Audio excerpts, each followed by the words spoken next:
Hello, my friends, and welcome to today's video break. Psalm 47 verse 3 says, He subdued nations under us, peoples under our feet. You know, all this passage is saying is that God is the one that is in control.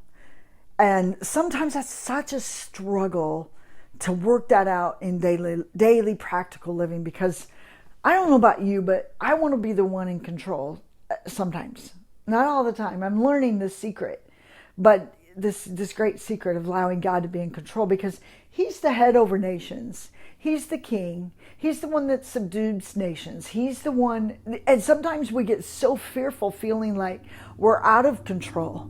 But could that be the very place that God wants to bring you and me out of control, so that we understand His power in us to keep us in that still place?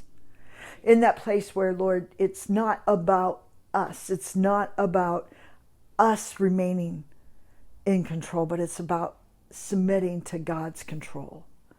And you know, when we do that, He does miraculous things.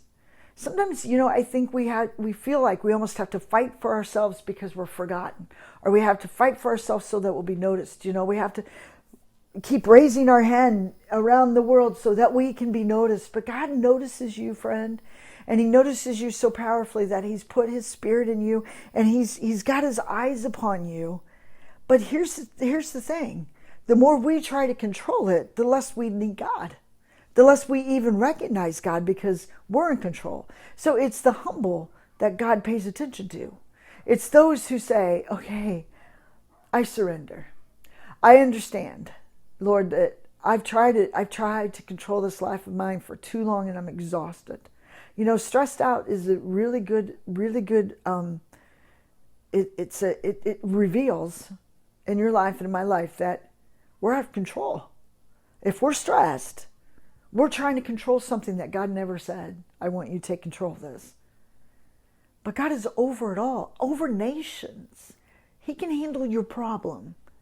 He can handle mine. So what is it that you need to bring to Him today and say, "Okay, God, here you go." Be blessed.